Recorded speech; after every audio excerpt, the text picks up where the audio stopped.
Since childhood, the forest has scared me. It always seemed to me that someone was hiding behind the bushes in the thicket. With my parents, we often went to the forest, and I panicked when I lost them even for a second. With ages, I was convinced that this fear is irrational, and I struggled with it for a long time. If it not for their distrust of my fear, I wouldn't have had this experience that happened last year. With a childhood friend, we went to get some fresh air outside the city in a small forest. I got over my fear, and now I enjoy walking more often. Sounds and smells soothed and distracted from everyday worries at least for a couple of hours. We were walking down the path together when suddenly Pam screamed, "Look, it's a squirrel," and ran to it. Pam always seemed a little impulsive to me. I didn't even have time to say anything as she disappeared from sight. Well, she will probably be back. In order not to get lost, I remained standing still, periodically calling out her name, but no one answered. She seemed to dissolve. For half an hour I stood and waited for her. Tried to call, but there was no connection. The best option, as it seemed to me then, was to go to the car and wait for her there. I walked around the nearest path around the place where she had run, but it was as if she had never been there. I remembered the road very well, and therefore I knew for sure that it would take exactly 20 minutes to go to the car in a straight line. But the forest didn't end. I walked for about 40 minutes, and I had a strong feeling that I was walking in circles. How is this possible? Only the forest itself confuses me and doesn't let me out. A few minutes later I heard rustling in the distance. It should be Pam, I thought. I was already thinking about how I would lecture her that she left me alone when I saw that it wasn't Pam. I noticed several figures moving slowly in my direction. So where can I hide? Behind me was a bush with some red berries. I had to hide behind it. There was no better option. By that time they had already come closer and I could see them. There were 3 of them. Their limbs were like tangled branches, long and angular. One of them was in front. Apparently he was in charge.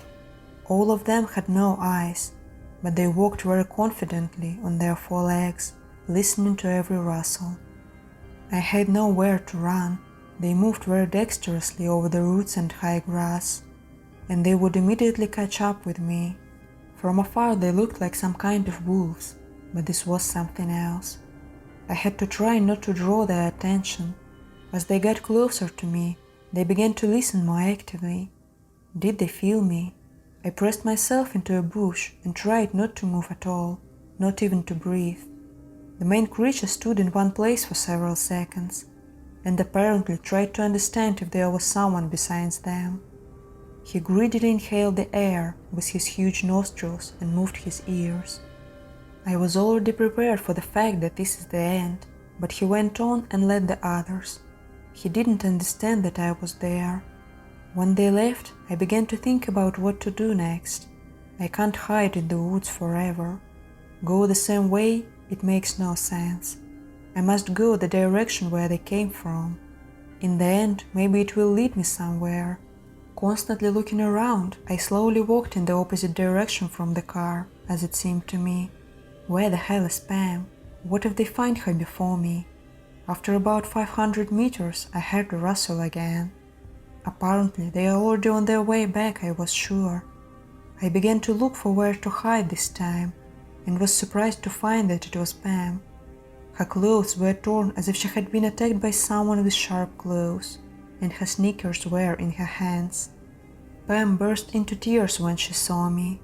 She said that when she ran to the squirrel, she immediately turned around to call me with her, but I was no longer visible. She, like me, walked in circles in search of a path. And then she met them. Pam tried to run away, but they moved so fast that they immediately caught up with her and dragged her to their lair. Along the way she lost consciousness and woke up some time later in that frightening place. They must have left to find me. Don't let the prey get away. Their lair looked like a dugout, Pam said. There was a disgusting smell of spoiled meat in it, and on an old chair covered with dust, dozens of pairs of human shoes of different sizes and colors were stacked. Her sneakers were there, She wanted to put them on before running away, but she was afraid to waste time on this, and just took them with her. They went out, and this was perhaps her only chance to escape. Now we're together. It's good, of course, but neither of us knows where to go. The only thing we knew about survival in the forest was that moss grows from the north. Well, how will this help us? Phones are not working. What to do next? We decided to go as quietly as possible in one direction without turning anywhere. Several times it seemed to us that we heard these monsters approaching again, but these were the games of our imagination. After half an hour of walking, we heard voices, human voices.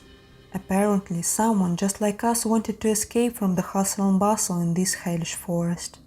Their names were Michael and Miranda. Pam and I interrupted each other, trying to tell them everything from the very beginning. But apparently they didn't believe us at all, and decided that we were just overheated in the sun. Michael had a navigator with him, and with the help of it we quickly got on the road. And from that time on, Pam and I didn't go into the forest anymore.